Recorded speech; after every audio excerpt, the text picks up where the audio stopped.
구약전서 시편 42편 1절로부터 11절 말씀. 하나님이여, 사슴이 시냇물을 찾기에 갈급함같이 내 영혼이 주를 찾기에 갈급하니이다. 내 영혼이 하나님 곧 살아계시는 하나님을 갈망하나니 내가 어느 때에 나가서 하나님의 얼굴을 배울까? 사람들이 종일 내게 하는 말이 이 하나님이 어디 있느냐 하오니 내 눈물이 주야로 내 음식이 되었도다. 내가 전에 성의를 지키는 무리와 동행하여 기쁨과 감사의 소리를 내며 그들을 하나님의 집으로 인도하였더니 이제 이 일을 기억하고 내 마음이 상하는도다.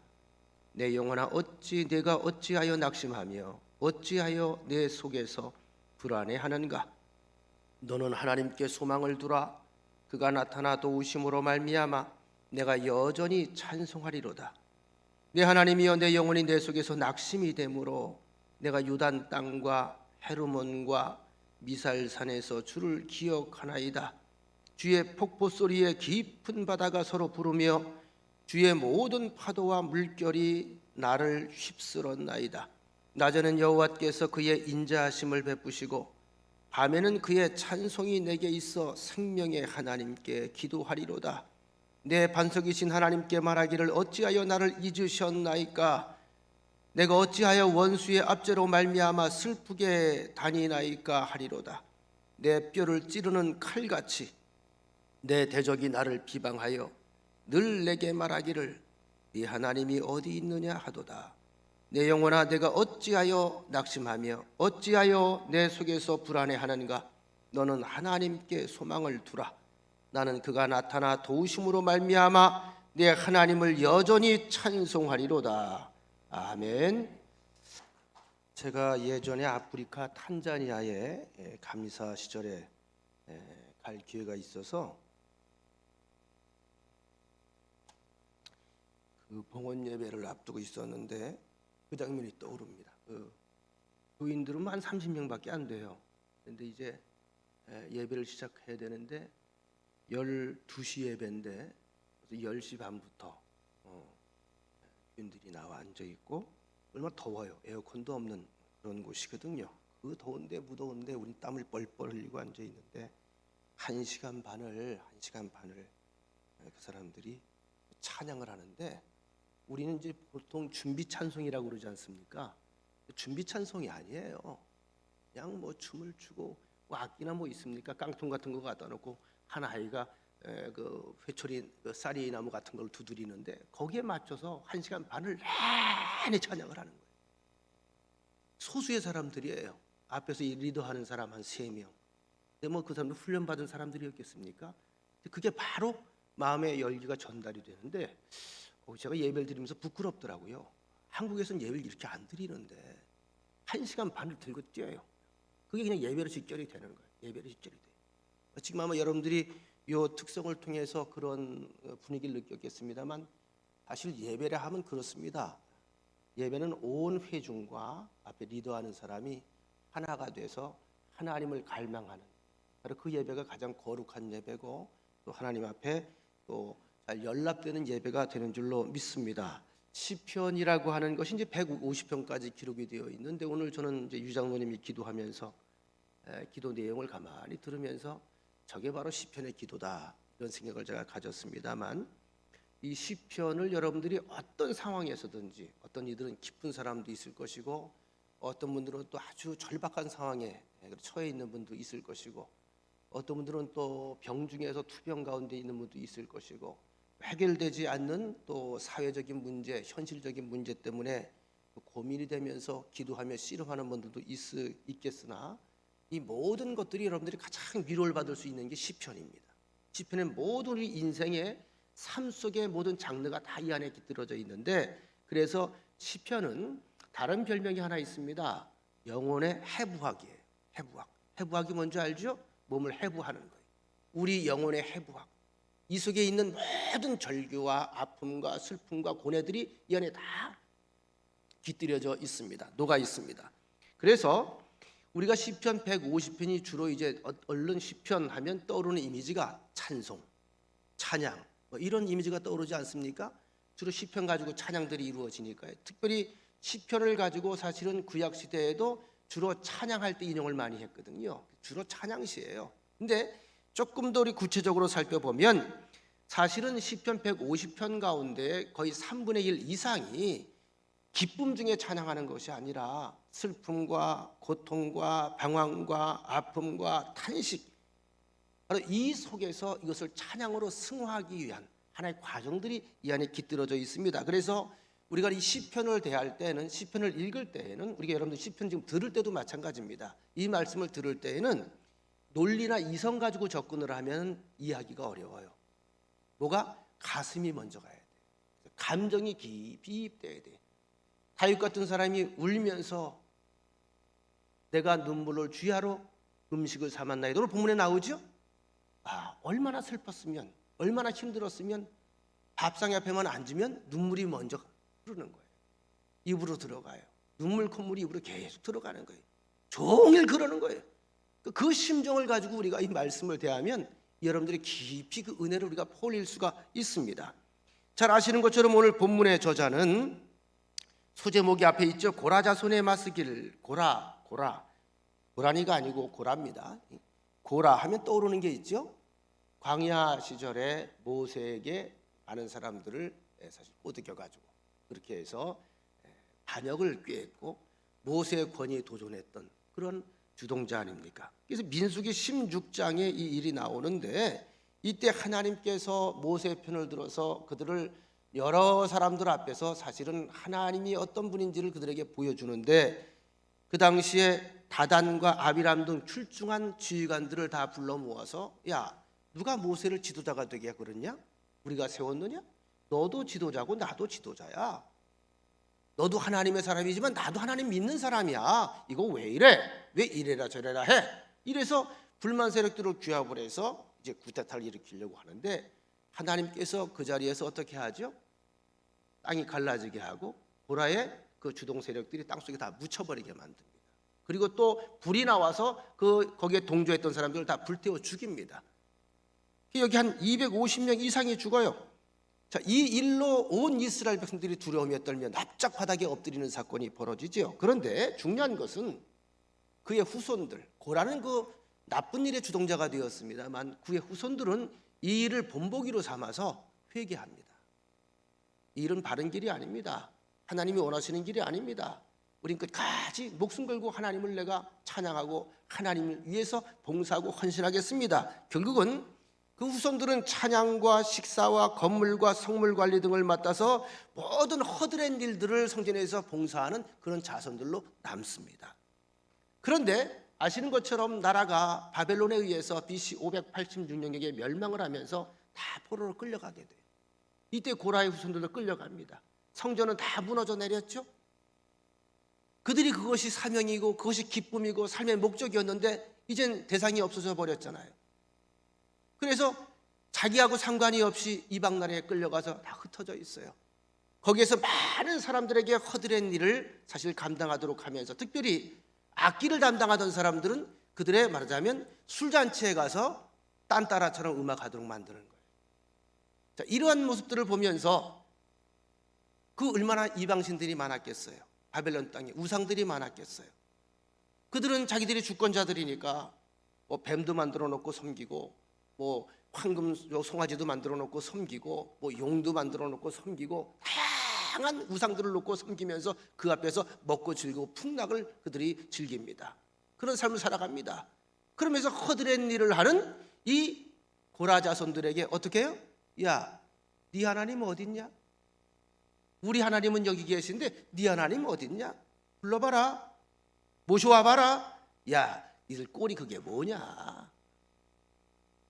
이런 고백을 들으면서 이 고라의 후손들이 너무 가슴이 미어지는 겁니다. 미어지는 거예요. 우리도 보통 이런 경우가 영적으로 있지 않습니까? 하나님을 분명히 믿긴 믿어요. 여러분 하나님 믿으시죠? 믿으시면 아멘. 하나님이 살아계신 걸 믿으시죠? 날 사랑하는 건 믿으시죠? 근데 믿음이 있는데 현실 속에서 우리가 자꾸 어려운 가운데 자꾸 밀려나가 빠지게 되면 어느 순간에 내가 영적으로 눌리는 순간이 온단 말이죠. 그죠? 그럼 하나님이 계신 건 아는데 지금 현실 속에서 느껴지지 않을 때가 있잖아요. 주변 사람들은 조롱을 하잖아요. 아주 극단적인 예를 드릴까요? 하나님 믿는 건 아는데 우리 가정 가운데 아주 끔찍한 사고를 겪었어요. 집에서 다 한마디씩 합니다.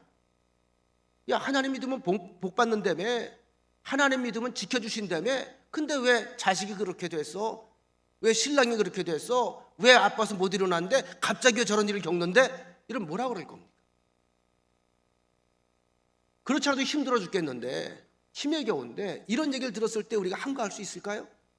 이런 심정일 때 하나님 앞에서 내가 낙심이 되는 거예요. 하나님이 계신 건 알겠어요. 사랑하는 것도 알겠어요. 그 믿음은 있는데 현실 속에서 느껴지질 않는 거예요. 너무 현실이 어려운 거예요. 힘에 겨운 거예요. 이걸 가리켜서 전문적인 영적 영어로 디프레스트 됐다 그러는, 디프레스트, 억눌려 있다, 침체됐다, 다운됐다, 그런 뜻입니다.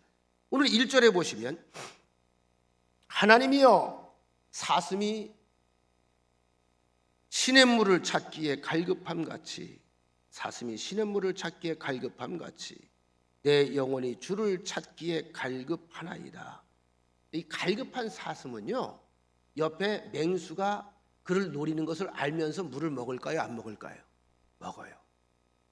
죽는 줄 알면서도 물을 먹어요. 너무 갈급하니까.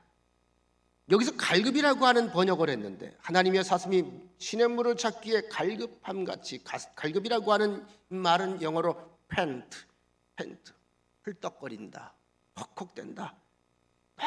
너무 갈증이 나서 물을 먹고 싶은데 물이 없어서 찾아다니면서 너무 피곤하고 갈증이 나서 헉헉댄다. 사막에서 길을 잃어버린 사람이 가장 힘든 부분이 이거죠. 그래서 많은 사람들이 신기루를 본다. 신기루란 말 아시죠? 물이 보여요. 오아시스가 보여요. 물 한 방울. 나사로가 저 지옥에 저 아브라함의 품에 안겨 있을 때 부자가 지옥에서 저 나사로를 보내서 물 한 방울만 묻혀달라고 그러죠. 이게 갈증이거든요. 그 나중에는 헛게 보여서 땅바닥에 머리를 쳐박고 죽는다는 거죠. 오래 퍼먹다가.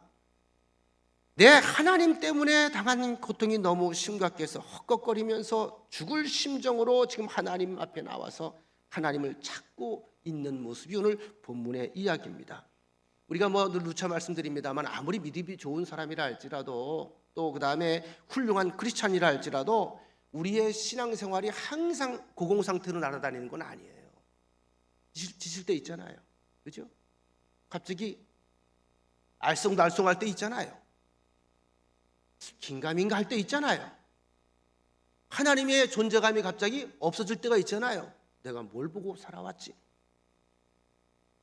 내려가는 거. 일로 내려가는 거예요. 내려가. 시험 들으면 어떻게 되죠? 올라가 내려가. 올라가 독수리같이. 근데 어떻게 해요? 내려가 군뱅이같이 이렇게 되잖아. 만들어낸 노래예요. 이렇게 되면 사람이 심적으로 다운되고 우울해지고 감정적으로 우울해지고 이상하죠? 발상 자체가 자꾸 안 좋은 쪽으로 간다. 옆에서 그때 아리랑 춤을 추는 놈이 하나 있지요. 누구죠? 마귀. 아주 아리랑 춤을 춰요. 아싸 하나 끌고 가는구나. 여러분 구약은 4,000년 동안의 말씀을 담고 있습니다. 4,000년 동안 하나님이 주신 말씀, 그 계시의 말씀이 구약에 들어있는데 구약을 한마디로 나눌 수 있다면 율법, 또 하나는 예언자입니다. 율법이 기록되어 있고 예언자들을 통해 하나님의 말씀을 들려주는 형태로 되어 있는 게 구약 전체의 구성 특성인데, 자, 율법을 대표하는 사람, 율법하면 누가 떠오릅니까? 모세입니다.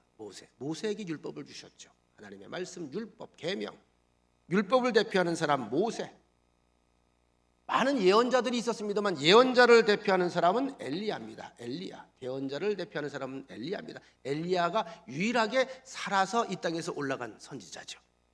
그래서 예수님께서 이 땅에 오셔서 아시는 것처럼 신약성경에 보면 베드로와 야고보와 요한을 데리고 특별히 높은 산에 올라가셨을 때에, 그걸 변화산이라고 우리가 부르는데, 거기서 예수님을 만나서 예수님이 장차 겪을 순환과 부활에 관해서 논의하는 심각하게 깊은 이야기를 나누는 사람들이 두 사람이 등장을 하죠. 한 사람은 모세입니다. 또 한 사람은 엘리야입니다.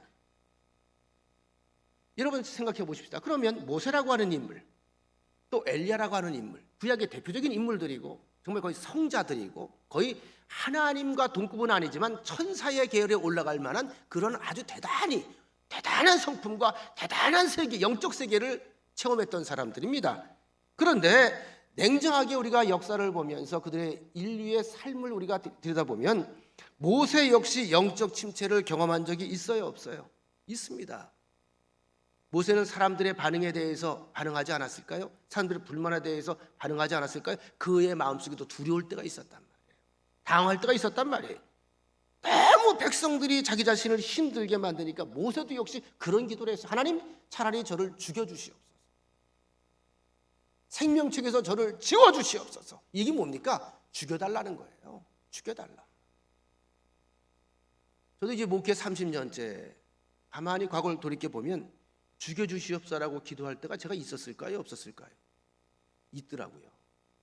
정말 많이 울었어요. 벽을 치면서. 이게 목회하면 하나님 차라리 날 죽여주시옵소서. 그래서 이 심정을 이해를 해요. 오죽하면 죽여달라고 그러겠어요. 그러면 여러분, 예언자의 대표자인 엘리야는 그런 적이 없습니까? 우리가 지난주에도 공부를 했잖아요. 갈멜산에서 대승을 겪은 이후에 확실하게 하나님의 사람인 것을 만민에게 증거한 이후에 한창 기분이 들떠 있을 때 이세벨이 죽이겠다고 쫓아오니까 갑자기 정신 못 차리고 그냥 들고 뛰다가, 그죠? 나중에 하나님 앞에 엎드려서 로뎀나무 밑에 엎드려서 내가 죽을 준비가 되었으니 나를 데려가 주시옵소서. 자, 이런 이야기를 우리가 들으면서 여러분 어떤 마음을 가지시나요? 저는 이런 설교를 준비를 하면서 스스로 굉장히 위로를 얻는답니다. 위로를 얻어요. 아, 이분들도 이런 아픔이 있었구나. 이런 눈물이 있었구나. 이분들이 우리하고 좀 전혀 다르게 완전히 하이클래스에서 다른 이야기만 해보세요. 아, 나랑은 차원이 다르구나 이러고 말아요. 근데 이 사람들이 아픔이 있었기 때문에 이분들의 삶이나 이분들의 말씀 속에 우린 더 깊은 하나님의 은혜와 은총과 그 다음에 감성을 우리가 느낄 수가 있다는 거죠. 이런 일들은 세례 요한도 겪었고 위대한 성군 다윗왕도 겪었고 여러분 아시는 위대한 사도 바울도 겪었고 목사도 겪는 거고 장로도 겪는 거고 권사도 겪는 거고 남녀노소 다 빈부귀천할 것 없이 구원받았어도 이런 일들을 겪을 수 있다는 겁니다. 이걸 인정해야 돼요. 하나님 믿는 우리들에게도 이런 어려운 일들이 있을 수 있다. 영적 침체가 올 수 있다. 이걸 인정을 해야 돼요. 아, 이런 일들이 내게 드디어 왔구나. 왜 오늘 본문에 이런 이야기가 나올까요? 누구에게나 오기 때문에 이럴 때 나는 이렇게 극복했노라. 이럴 때 난 이렇게 하나님을 만났노라. 바로 이 이야기가 시편 42편입니다. 그래서 오늘 본문의 제목이 뭐라고요? 하나님께 소망을 둔 사람들. 한번 따라해 볼까요? 시작. 하나님께 소망을 둔 사람. 한 번 더 시작. 하나님께 소망을 둔 사람. 이게 참 은혜입니다. 지금 현실 속으로는 하나님의 임재가 느껴지질 않아요. 너무 고통스러워요. 그동안 하나님 믿어왔는데 지금 당장은 너무 힘드니까 하나님이 안 계신 것 같아요. 응답이 없어요. 답답해요. 미치고 환장하겠어요. 이럴 때에도 오늘 본문에 아주 재미있는 표현이 나옵니다. 자, 한번 보십시다. 5절. 너무 답답하니까 내 영혼아 내가 어찌하여 낙심하며. 마치 이중인격자 같잖아요. 내가 나를 부르는 거예요.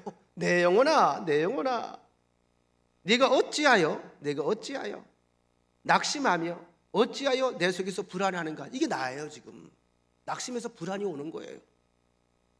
그러면서 겉에서 내 자아를 향해서 소리를 지릅니다. 얘야 하나님께 소망을 둬라. 하나님께 소망을 둬라. 그가 나타나 도우심으로 말미암아 내가 여전히 찬송하리로다. 다시 찬송하게 될 것이다. 굉장히 중요한 우리에게 소스를 제공을 합니다. 스스로 자기 자신을 향해서 자꾸 격려하고 위로하고 하나님을 향하도록 그렇게 자꾸 지시하라는 거예요. 이런 훈련, 이게 영적 훈련입니다. 영적 훈련. 그냥 감성에 따라서 푹 주저앉는 게 아니라 내 스스로를 다시 한번 들려주는 겁니다. 우리 가끔 거울을 보면서 외칠 때 있지요. 저 가끔 종종 그렇습니다. 예를 들어서 조금 내가 별것 아닌 일에 좀 삐진다든지, 저도 잘 삐지거든요. 삐진다든지, 뭐 서운해, 교인들이 좀 서운하게 한다든지, 그럼 저도 사람이니까 좀 서운하게 하면 서운하겠죠. 그죠? 그럼 그게 또 어느 때는 오래 갈 때가 있어요. 야, 참 그게 나를 어떻게 봤길래 이렇게 서운하게 하나, 이렇게 가시 역할을 하나, 이렇게 아프게 찔르나. 겉으로는 아픈 척, 아프지 않은 척, 괜찮은 척 했는데 사실은 아프거든요. 여러분들 알아주세요. 겉으로 내가 할렐루야 그래도 속으로는 끙끙 앓고 있는 데가 있단 말이에요, 목사도. 그러면 기도하다가 가끔 기도하고 내 방에 들어와서 제 사무실에 들어가서 뭐 하는 줄 아세요? 가만 앉아 성경을 보고 기도하다 보면 나 혼자 중얼중얼거려요. 야, 너 이거밖에 안 되냐? 그릇이 그것밖에 안 되냐? 그러면 거울 앞에 서요, 제가. 그래서 제가 문장가 났을 땐 거울 앞에 서 있는 줄 알아. 거울 앞에 딱 서서 그럼 내가 딱 보일 거 아니에요. 너 이수일 이것밖에 안 되냐? 그까짓 것이 뭐 대단한 거라고. 그 시대 인생과 바꿀 만하냐? 우리 교회 목회와 바꿀 만하냐? 아무것도 아닌 거예요. 중요한 건 그렇더라고요. 내가 거기서 흔들리고 무너지면 그 여파가 그대로 교인들에게 가거든요. 그래서 날 건드리는구나. 자, 그 정도는 괜찮아. 내 영혼아. 이러고 주저앉아요, 제가. 중요한 겁니다. 이것도 자기 훈련이에요. 여러분, 너무 자기 자아가 강한 사람들, 자기 집착이 강한 사람들은요, 이럴 침체나 우울증에 빠지기가 쉽고, 또 한 가지는 또 기질상 그런 사람들이 있어요. 기질상. 조용하면 안 돼. 막 누굴 꼬집어야 돼. 꼬집어야 돼.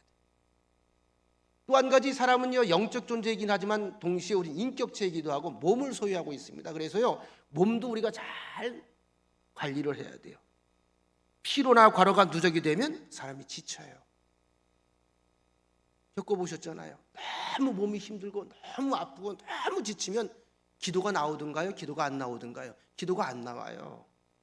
아버지까지 나오는데 그 다음 기도가 안 나와요. 막막해져요. 너무 힘이 들어서 꺽꺽 소리만 나와요. 나중에 지쳐가지고. 왜냐하면 사람이 영혼 육으로 구성된 존재이기 때문에 너무 모든 것이 지쳐 있으면 우리가 입 밖으로 표현하기를 어려워합니다. 자, 그럼 오늘 핵심입니다. 누구나 겪을 수 있는, 누구나 만날 수 있는 이러한 침체 속에서 우리가 어떻게 이것을 치료하고 다시 찬양하는 자리로 나아갈 수 있는가? 찬양하는 자리로 나갈 수 있는가? 첫 번째로 42장 5절, 내 영혼아 내가 어찌하여 낙심하며 어찌하여 내 속에서 불안해하는가? 너는 하나님께 소망을 두라. 그가 나타나 도우심으로 말미암아 내가 여전히 찬송하리로다. 11절에 똑같은 고백이 나와요. 그러면 왜 이렇게 힘들어할까요? 10절 보십시다. 내 뼈를 찌르는 칼같이, 내 뼈를 찌르는 칼같이. 뼈를 칼로 찌르면 얼마나 아플까요? 내 대적이 나를 비방하여 늘 내게 말하기를. 눈만 뜨면 보면 얘기하는 거예요. 대적이 누구겠어요? 바벨론 사람들이죠. 이방인들이죠. 그들은 이제 기득권 세력들이고 이 사람들은 포로예요. 신분상 10번 때리면 10번 맞아야 돼요. 아무것도 증명해 보일 수가 없어요. 힘없는 사람입니다. 나를 비방하여 늘 내게 말하기를, 얘야 네 하나님이 어디 있느냐 하도다. 네 하나님이 어디 있느냐 하도다. 이 시편 기자는 고라의 자손들은 믿음이 있는 사람들일까 없는 사람들일까? 있는 사람들이죠. 없는 사람 같으면 속상해하지 않죠. 우리처럼 믿는 사람들이니까 이것이 못 견디겠는 거예요. 속상한 거예요. 하나님을 믿는데 이런 조롱을 들으면서도 현실 속에서 내가 할 수 있는 게 없어요. 하나님조차 가만히 계세요. 하나님 도대체 어디 계신 거예요? 하나님이 살아계신 건 분명히 알겠는데 여기에 지금 하나님이 움직임이 없어요. 여러분 그런 경우 있잖아요. 부모가 자식에게, 얘야 내가 너를 얼마나 사랑하는지 아니? 아이가 이야기합니다. 그러면 그 사랑을 보여보세요. 보일 수 있나요? 그동안에 보인 게 사랑이야. 아버지는 내가 힘들고 어려울 때 어디 계셨나요? 이런 거거든요. 그러니까 침체가 오는 거예요. 뭐 물론 사람마다 케이스가 다 달라요. 어떤 사람은 질병을 만났을 때, 어떤 사람은 사랑하는 사람을 잃어버렸을 때, 어떤 사람은 배신을 당했을 때, 어떤 사람은 경제적인 어려움을 처했을 때, 그죠? 어떤 사람은 아주 절박한 기도 제목을 가지고 기도하는데 참으로 쉽게 응답이 빨리 오지 않을 때, 점점 첩첩산중으로 자꾸 저 미로 속에 들어가는 것 같은 느낌을 가질 때에 이럴 수 있다는 거죠. 여러분, 그런데 이걸 아시나요? 우리가 조금 전에 이제 찬양을 잠깐 들었습니다만, 여기 이제 피아노도 있습니다. 피아노. 여기 드럼도 있죠. 피아노, 드럼, 바이올린, 클라리넷, 트럼펫, 색스폰, 피리, 비올라, 뭐 더블 베이스, 뭐 악기들이 많이 있어요. 근데 모든 악기들이 소리 나는, 여러분 그 소리 나는 그 공통점이 어디서 나오는 건 줄 아세요? 빈 공간에서 나온단 말이에요. 비어둔 여백 속에서 두드리면, 터치라면 이것이 울림을 통해서 들려지는 거예요. 이게 악기의 소리입니다. 악기의 소리. 그러니까 모든 악기는 소리를 내기 위해서는 빈 공간이 필요합니다. 마찬가지로 우리가 하나님을 믿는 사람들로서 하나님께서는 우리에게, 우리 인생 속에 계속 터치를 한단 말이에요. 내 생각을 터치하시고 내 인생에 특별히 구체적으로 터치를 자꾸 하세요. 다양한 방면으로, 다양한 형태로. 이때 내 속에 하나님을 향한 영적인 빈 공간이 준비되어 있지 않으면 소리를 낼 수가 없어요. 그러면 이 빈 공간을 우리가 잘 관리를 해야 돼요. 근데 이 빈 공간을 방해하는 것들이 있단 말이죠. 내 속의 신앙을 방해하는, 하나님과 온전한 영적 관계를 방해하는 요인들이 자꾸 여기 들어와서 쌓여 있어요. 이것은 다른 말로 이야기하면 우리인 소중하게 생각을 하고 소중하게 여기는데 사실은 하나님이 볼 때는 치워야 될 쓰레기인 거예요. 여기 우리의 탐심도 있겠죠. 욕심도 있겠죠. 이게 차 있으면 하나님의 터치 소리가 나질 않습니다. 오늘 시편 42편은 이것을 비워내는 작업을 지금 하고 있는 거예요. 많은 비방, 현실적인 갑갑함, 암담함, 이런 처지, 이걸 비워냅니다. 비워내니까 비로소 마지막에 어떻게 해요? 그렇게 고백이 끝나죠. 내가 여전히 찬송하리로다. 이게 비워지니까 찬송이 다시 나오기 시작하는 거예요. 그래서 여러분, 이런 것들 우리가 내려놔야 돼요. 내려놔야 돼요. 그리고 마음이 힘들고 괴로워질 때 우린 스스로 나에게 내 입술을 통해 자꾸 들려줘야 돼요. 내 영혼아 힘을 내라. 내 영혼아 하나님을 바라봐라. 내 영혼아 하나님께 소망을 두라. 하나님께 찬양하라. 여러분, 저와 여러분이 세상 사람들하고 다른 점이 있잖아요. 세상 사람들은 하나님을 믿질 않아요. 우리는 하나님을 믿어요. 우리에게 믿음이 있어요. 믿습니까? 믿음이 있어요. 그러니까 우리가 압도하는 현실이 우리 앞에 다가올 때에 우리는 뭘 가지고 나가야 돼요? 감정과 감성과 논리만 가지고 나가는 것이 아니라 뭘 가지고 나가라? 믿음을 앞세워서 나가라.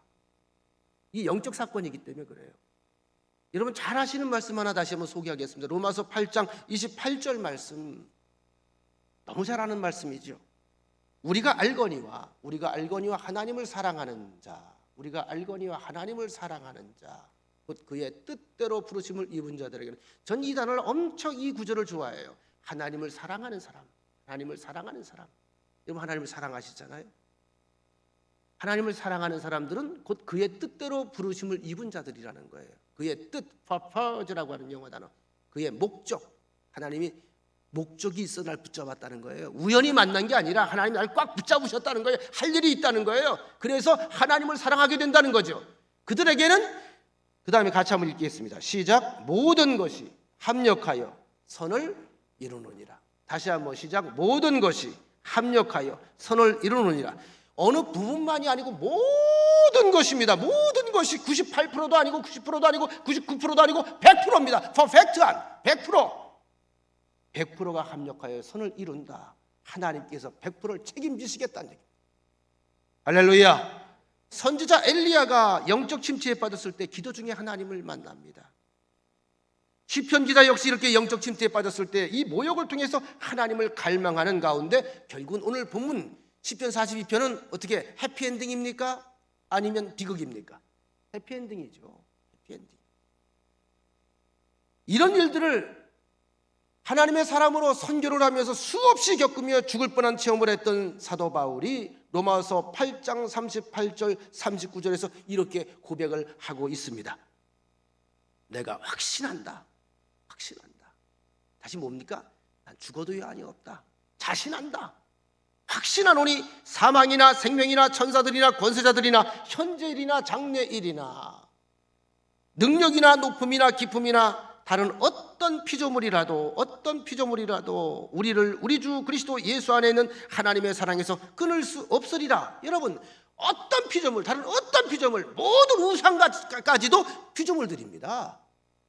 권력 피조물입니다. 하나님이 다 다스리는 거예요. 그 안에 있는 모든 것들이 우리를 우리 주 그리스도 예수 안에 있는 하나님의 사랑에선 끊을 수가 없다. 이러면요, 이 인생이 달라지는 거예요. 이런 자신감 가지고 살아가는데 뭐가 무섭겠습니까? 여기서 우리가 몇 가지 생각을 좀 해봐야 되는 게, 이번에 전국 감리교 목회자 세미나, 제가 목요일 날까지 마지막 날까지 있긴 처음이었던 것 같아요. 보통 수요일 날 예배 때문에 꼭 미리 들어오고 했는데, 이번에 의외로 이제 우리 친구들도 그렇고 우리 선배님 후배들도 그렇고 이왕 나온 김에 끝까지 좀 편안하게 좀 쉬면서 좀 듣고 싶다. 전국 감리교 목회자가 한 453명 정도가 등록을 했더라고요. 감리교 이제 전체 행사니까요. 강의를 전체를 들을 수가 없고요. 각 방으로 다 흩어져 가지고 조별 나눠 가지고 60명씩만 들어가서 매번 다른 사람들이 들어가서 듣고, 나머지는 이제 룸에서 링크를 걸어서 거기에서 이제 강의를 듣습니다. 소위 추격파적으로 대한민국에서는, 한국에서는 난다긴다 하는 아주 지명도가 높은 강사가 8명이 와서 강의를 합니다. 앞으로의 교회의 추세, 온라인과 오프라인, 설문조사까지 다 해가지고 왔더라고요. 젊은이들은 온라인을 좋아한다는 거예요. 그러면서도 한 달에 한 번 필요하면 대면 예배를 드리는 것보다는 만족도가 적다는 겁니다. 이런 것들이 사실은 서울의 대형 교회나 오래된 이거 시스템화되어 있는 교회들은 이미 훈련이 되어 있어서요. 다들 그런 얘기를 하는 거예요. 코로나 때문에 많은 분들은, 많은 목회자들은 바로 이런 온라인 예배를 드릴 수밖에 없다고 생각을 하는지 모르겠으나, 이미 전문가들은 이것이 10년 후엔 전 세계가 이렇게 예배를 드릴 것이다라고 얘기를 했는데 10년이 앞당겨진 것뿐이다. 제가 드리고자 하는 요는 뭐냐면, 이 8명의 강사를 제가 이번에 아주 공부를 열심히 했습니다. 열심히. 우린 또 시골 교회잖아요. 어떻게 이것을 타파할 것인가 고민해야 되거든요. 흘러갈 수 없거든요. 꿈틀거려야 되거든요. 그런데 기가 막힌 공통점을 하나, 아무것도 아닌 것 같지만 전 발견했습니다. 8명의 강사들은요, 할 수 없는 것은 내려놓고 할 수 있는 것에 끝까지 매달린 사람들이더라고요. 시골이면 시골, 시장이면 시장, 무엇을 할 수 있을까? 교회가 할 수 없는 건 내버려두고 할 수 있는 일이 있잖아요. 우리가 교회로서, 하나님의 사람들로서, 믿음의 사람들로서 무엇을 할 수 있을까? 그걸 계속 집중적으로 그것을 갖다 할 수 있는 걸 찾아 하다 보니까 어떻게 해요? 그 열매가 나오더라는 거죠. 이건 진리입니다. 진리. 그래서 여러분 뭐예요? 할 수 있는 일을 끝까지 하라. 오늘 본문에 있는 42절에 나오는, 42편에 나오는 이 시인은 지금 뭘 하고 있죠? 하나님을 향해서 절규를 하고 있습니다. 다윗도 마찬가지지요. 슬프지만 기도하고 있습니다. 도움을 요청하고 있습니다. 내 영혼에 대해서 스스로 격려하고 힘을 내라고 외치고 있습니다. 그걸 할 수 있잖아요. 그러기 위해서 우리가 하루아침에 이런 훈련이 되는 것이 아니고 자꾸 연습을 해야 돼요. 디모데전서 4장 7절로 8절에 보면, 망령되고 허탄한 신화를 버리고 경건에 이르도록 내 자신을 연단하라. 육체의 연단은 약간의 유익이 있으나 경건은 범사에 유익하니 금생과 내생의 약속이 있느니라. 하나님의 성품에 이르도록 스스로 자꾸 훈련해야 된다는 거죠. 훈련이라는 게 뭐죠? 어려운 일들을 자꾸 반복해서 습관을 만들어서 쉽게 만드는 거예요. 기도 5분도 못하는 분이 기도 1시간 할 수 있을까요? 그럼 교회를 우리가 그리워해야 돼요. 예배를 그리워해야 돼요. 지금 우리 교인들 가운데도 온라인으로 예배를 드리는 분들은 이제 적지 않습니다. 한 30-40명씩 보고가 들어오는데, 그분들에게 제가 얘기하고 싶은 게 있어요. 올 수 있는 분은 와야 돼요. 올 수 있는 사람은 와야 되는 거예요. 육체의 훈련은 유익이 적으나 하나님의 성품, 영적인 일에 관심을 두고 훈련해서 하나님의 성품에 다가가서 그곳에 도달하는 일은 모든 일에 유익하고 100% 유익하다. 훈련은 뭐가 필요합니까? 의지가 필요합니다. 의지. 내 의지가 필요해요. 가야지. 의지적으로 사람이 살려고 해야 됩니다. 제가 자주 쓰는 얘기 있잖아요.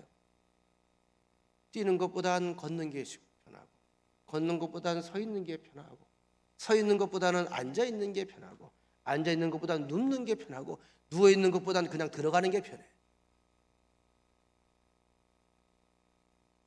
연세 드신 분들은 누워 있는 것도 힘들지 않아요?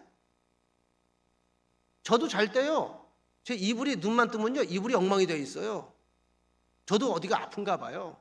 어깨도 아프고 옆구리도 아프고. 그럼 아이고 또 우물였다가 폈다. 나중에 이러면 이 이불이 다 밑에가 그냥 어떻게 돌아가 있어요. 또 돌아가 있어. 저만 그런가요? 일어날 때마다 제가 그래요. 야, 누워 있는 것도 힘들구나 이게. 그보다 편한 건 뭐라고? 그 말은 또 하기 싫잖아. 하기 싫잖아. 그죠? 그러니까 우리가 이걸 이렇게 살면 되겠어요? 그러니까 이렇게 하지 않기 위해서 어떻게? 틈만 나면 운동을 하고 걷기도 하고, 그죠? 그다음에 기지개도 피고, 그다음에 뭐 스트레칭도 하고 뭐 하잖아요. 이게 왜죠? 의지를 가지고 하는 거예요. 자꾸 의지를 가지고 그렇게 하셔야 돼요. 그래 본능대로 따라가면요 그냥 땅속에 빨리 들어가는 게 낫다니까 그냥. 그죠? 그 영적인 일을 우리가 추구하면 사람이 건강해지거든. 그래서 훈련이 자꾸 반복이 되다 보면 갈라디아서 5장 22절 23절에 나오는 말씀처럼 성령의 열매가 내 삶 속에 하나하나 드러나기 시작하는 거예요. 사랑과 희랑과 화평과 오래 참음과 사비와 장성과 충성과 온유와 절제. 여러분, 예수님이 뭐 세상이 좋아서, 이 세상의 죄를 좋아해서 저와 여러분을 위해서 이 땅에 오셔서 죽어주신 것 아닙니다. 저절로 죽어주신 것 아닙니다. 예수님의 십자가 사건은 의지적인 사건입니다. 아시겠죠? 의지적으로 마음을 먹으신 거예요. 힘들지만 본능적으로는 예수님도 피하고 싶었어요. 아시잖아요. 겟세마네 동산에서 기도하실 때에 아버지요, 내게서 이 승잔이 옮겨갈 수 있거들랑 옮겨지게 하옵소서. 이게 본능입니다.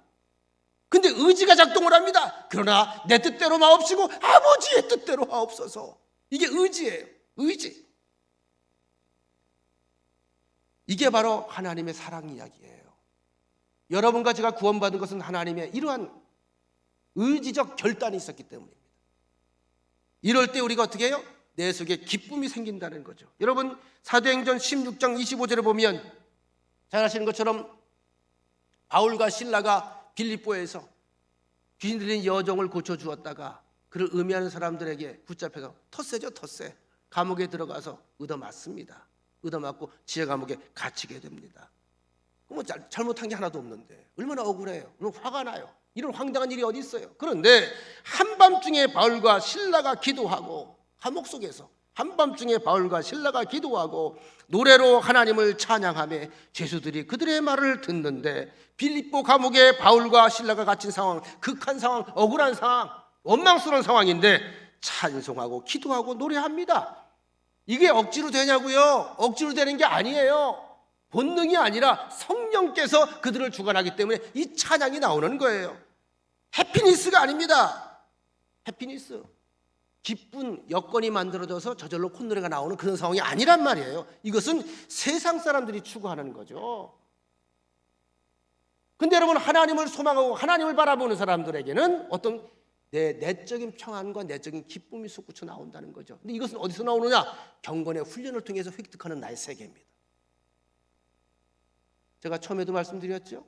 내 속의 빈 공간에 하나님의 영으로 채워라. 이걸 방해하는 것들을 과감하게 버려라. 비워내라. 이게 이제 영적 싸움입니다. 하나님을 향한 간절한 갈망, 헐떡거리는, 헉헉거리는 그 신음소리가 오늘 시편 40편에 보면 기도로 표출이 되고 있습니다. 다윗이 이런 기도 참 많이 했잖아요. 시편 3편. 자기 아들에게 사랑하는 가장 자랑스러웠고 자기가 자랑했던, 자기가 아끼던 사랑하는 아들 압살롬이 쿠데타를 일으켜서 쫓겨나갈 때 어디다 얘기할 수 있겠어요?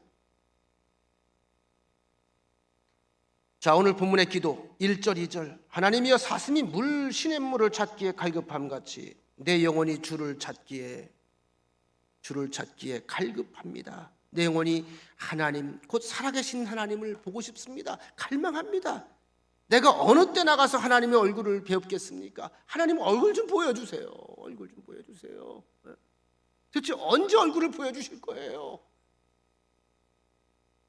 하나님을 갈망하는 일, 이것이 하나님의 은혜 안에 있다고 하는 증거이기도 합니다. 여러분들 가끔 그럴 때 있잖아요. 살면서 기도하면서 하나님 어디 계세요? 하나님 나 죽고 싶어요. 너무 힘들어요. 그 고백 자체가 하나님을 갈망하는 행위입니다. 내가 해결할 수 없는 문제입니다. 하나님 저 좀 붙잡아 주세요. 저 좀 살려주세요. 이것이 바로 오늘 시편 42편의 사실은 심정입니다. 누가복음 18장 1절 예수께서 그들에게 항상 기도하고 낙심하지 말아야 할 것을 비유로 말씀하여 이르시되, 잘 이 말씀을 한번 여러분들이 상고해 보세요. 항상 기도하고 낙심하지 말아야 할 것, 항상 기도하고 낙심하지 말아야 할 것, 이걸 가만히 들여다보면요, 기도하지 않으면 낙심에 빠진다는 말이 돼요. 기도가 중단되면 낙심이 와요. 오늘 본문 6절에 보면 나의 하나님이요 나의 하나님이요 나의 하나님이요, 따라합시다. 나의 하나님이요 내 하나님이요. 하나님을 내 하나님으로 부르잖아요. 잘 아시지요? 야곱이 외삼촌네 집으로 형의 낯을 피해서 도망을 가다가 찢어서 돌을 베개 삼아 쓰러져 잠을 자다가 하나님을 만난 이후에 그가 고백하잖아요.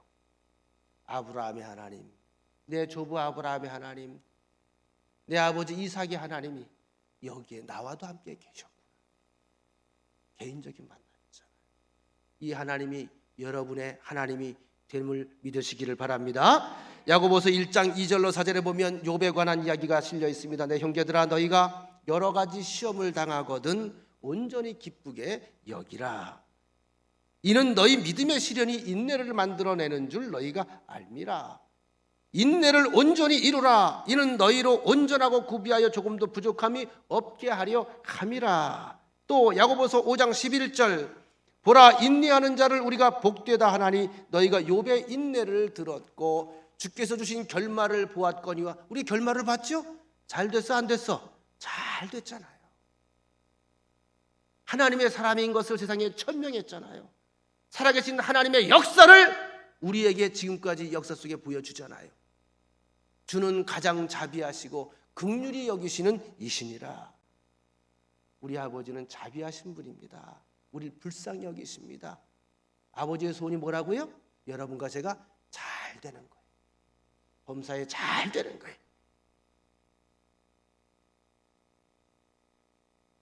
마틴 루이드 존스 목사님은 20세기의 가장 훌륭한 목사의 샘플 중에 하나입니다. 복 있는 사람이라고 하는 출판사에서 영적 우울증이라는 제목으로 책을 냈는데 원래 제목은 영적 침체의 원인과 해결책이라고 하는 제목의 책입니다. 이 안에 이런 내용이 기록이 되어 있어요. 이 목사님은 좀 특별한 분인데 영국에서 아주 유명한 의사였습니다. 의사, 총망받는 의사였습니다. 그러다가 하나님 말씀에 사로잡혀서 신학을 전혀 하지 않고 목회를 하는 사람이에요. 근데 영국 전역에 아주 굉장히 영적 영향을 미쳤던 그런 목사님인데, 이분이 보니까 의사이기 때문에 사람들의 육신적인 모습을 자꾸 만지게 되잖아요. 의사는 사람을 고쳐야 되니까. 그러면서 영적인 의사이기 때문에 육적인 것과 영적인 것의 균형을 이뤄가면서 하나님의 말씀을 잘 전달하는 그런 비결을 터득한 분인데, 이분이 쓴 책의 서평에 보면 이런 말씀이 나옵니다.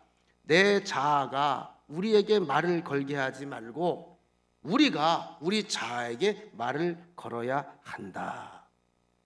시편 42편의 이야기입니다. 내 영혼아, 어찌하여 내가 낭망하며 낙심하며 내가 어찌하여 그렇게 두려워하고 불안해하느냐, 이렇게 말을 걸으라는 거예요. 이것이 성령이 나에게 시키는 음성이라는 거죠.